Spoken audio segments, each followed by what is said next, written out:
we're talking about you, so this chart here, all the numbers come from the sides and they make themselves to the center of the chart. What do I mean by that? 34 is here. And then, you have your 47 over here. It's red. So if you look at all the numbers, you can correlate them to the different numbers in the chart. Why do we talk about that? It's because the stuff that's colored in is definition. It's stuff that you can consider as you, consistent, reliably you. So all the colored in stuff is what you can depend on a consistent basis, and the white stuff in your chart, that's considered undefined or open. And it's just because there's been no connections made to it. It doesn't mean you're broken. It just is. Everybody has whiteness in their chart somewhere because there's only 13 different possibilities on each side, so 26. And there's 64 gates, so you're not broken. It just is. Now, our brain likes to think that there's something wrong with all the whiteness in the chart. It's like, oh, I need to make sure that I'm reliable in these areas too. And then if we try to focus on those areas in our life that correlate to these open centers, then we're just going to end up frustrated. So the point of human design, the part one of your experience, was to learn how you say your yes and no. And part two here that we're going to be doing for you is some signposts as to what's the not self, what is keeping you frustrated or in a not self theme, so that you can recognize it. And when you recognize it, you can bring yourself back to who you are. We are going to talk specifically about these two centers. They're pressure centers. That's jargon. If you want to learn more about what type of centers exist, you can go and register for my class that I have every second weekend of the month. Living your design. Anyhow, these two here are pressure centers. And this is about like a mental pressure. This is about a physical pressure. And like I said, the brain thinks that there's something wrong with these areas, and there's absolutely nothing wrong with the openness in your chart. Your brain just thinks there is. You are perfect the way you are. Everybody is perfect the way they are. So, what can you see yourself doing in your head?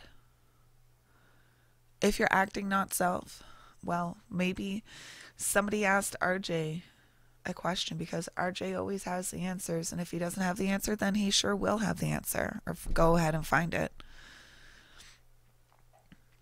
So, what does that translate to? Answering questions that don't really matter to you. So, your mind is being distracted by things that should be used for things that actually matter to you. You might be saying, well, the people who ask me the question mean a lot to me. Right, but the thing is that that's not your question. Why does that question even matter? So, anyhow, I'll give you another example of what you could be feeling like here. So, we're in a group of friends, and people are talking about making plans, and you're like, well, do I actually have the cash? So I'm going to go to my phone and check my bank to see if I have the cash to be able to participate in said things. Well, one of your friends saw that you pulled out your phone, and they're like, oh, did you see that news story, or what's the temperature, what's the time? And, being the so generous and nice person you are, you interrupt your own process of figuring out your money situation to answer the questions of the people that are around you. Although that person that is around you means a lot to you, Their question is derailing you. What time is it? What's the temperature out? Did you see that news story? So stop trying to answer questions that belong to other people. Even, I mean, they might matter to you in that particular moment. Go ahead and answer them. But, for example, my kid would come to me in the middle of me working and he would say, "What time is it?" And I'd be like, even though I could clearly see it at the bottom of my computer screen here, I'd be like, "I don't know what time it is. You go check."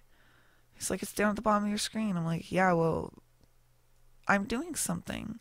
And at about 3 times, he realized that I won't be answering those kind of questions when I'm working. Go check your phone. Go check one of the 18 million clocks in the house. Why do I have to be derailed, even though I love him so much, you know?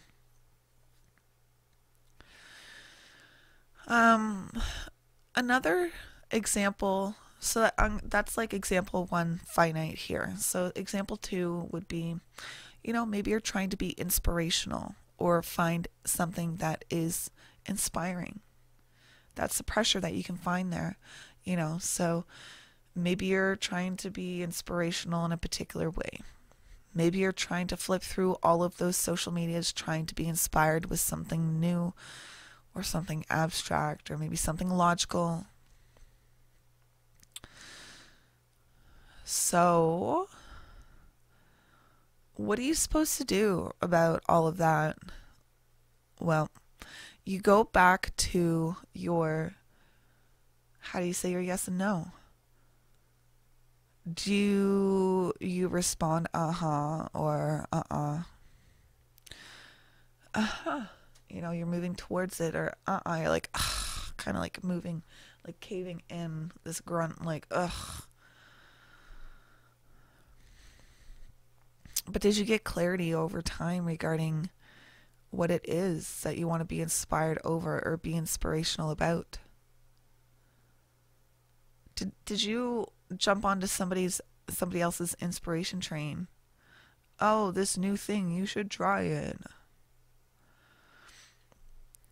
So just make sure that when you're making decisions that you're making decisions that are correct for you in the proper time. If you still have some, I don't know, regarding that, then it's not the proper time to make a decision. So let's move down to the root center. Actually, let's summarize what we talked about in the head center. It's a pressure center. It's more about the things that float around in your head, being inspirational, being inspired, answering questions, all of that. And feeling pressured to do so, or feeling absolutely not pressured to do so. I have a personal example here. When I was younger, I used to know a lot about computers. I would build my own computers when I was still in high school, moving into university, and people would take advantage of that and ask me a bazillion questions and ask to build or fix. And my not self derailed all of that and stopped learning about computers because I didn't want to be taken advantage of anymore. So I could have just said no, but I didn't know that no was an option at that particular moment in my life. So my not self stopped learning so that people wouldn't take advantage of my brain.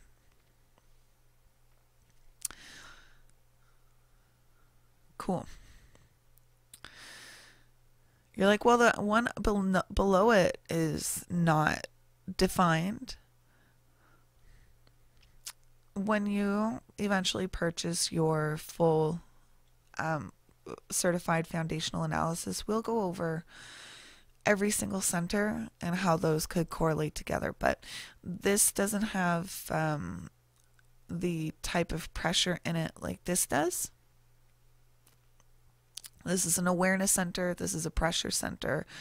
Lots of jargon. I know. Let's just move on. So this is a physical type pressure, your root center down at the bottom. Before we go any further, you're like, well, there's one at the bottom, one at the top, kind of like a sandwich of pressure sandwich on each side. So what are we talking about here too? It's almost like a fuel. This adrenaline to get things moving. So this pressure, it's needed. But just because you feel the pressure, it doesn't mean you need to act on it.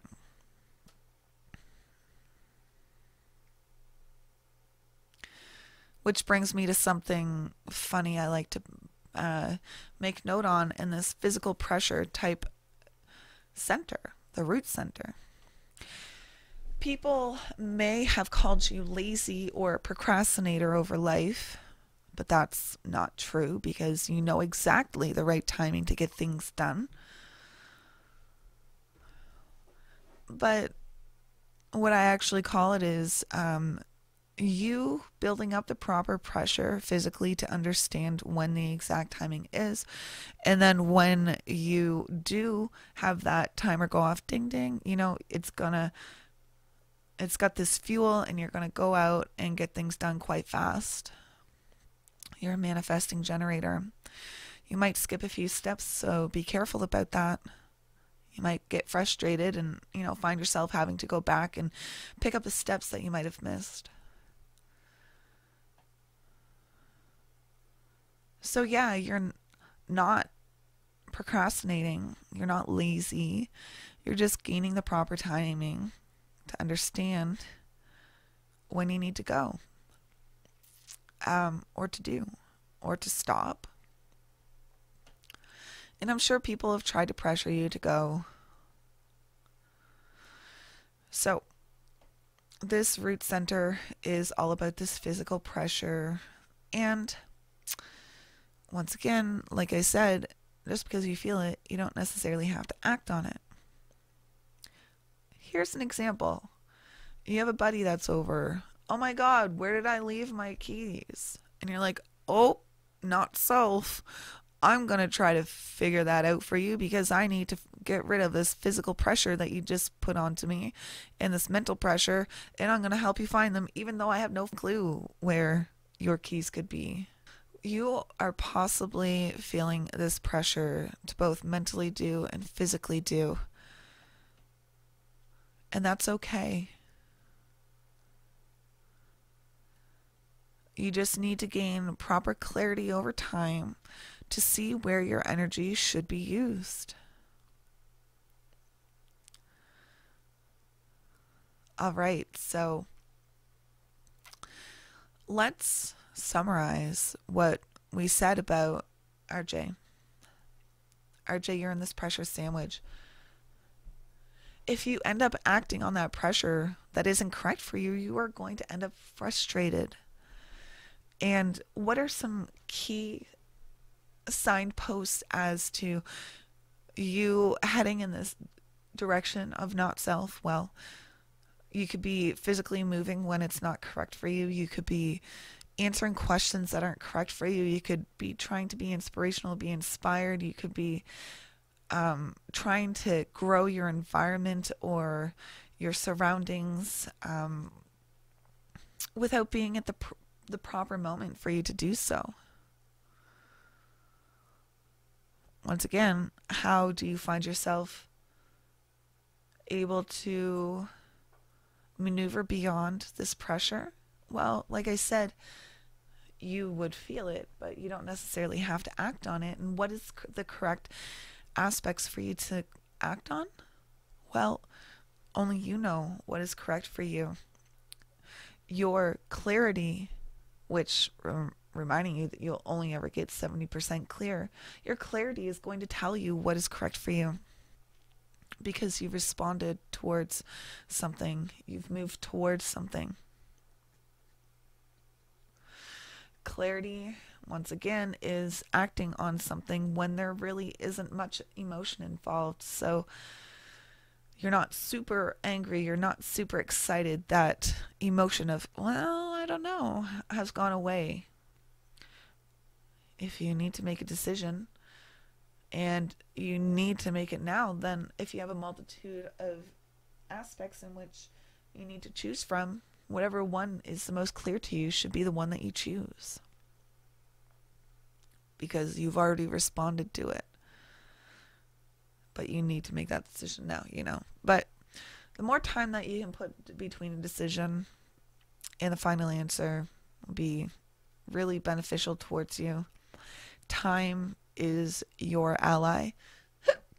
Patience is your ally. And one of the reasons why I mention your particular pressure centers here, and this is going into jargon, is because you're a single definition. You might actually spend a lot of time up in your head, having things swirl and swirl and swirl up there, twirl around, and yeah. But that's okay.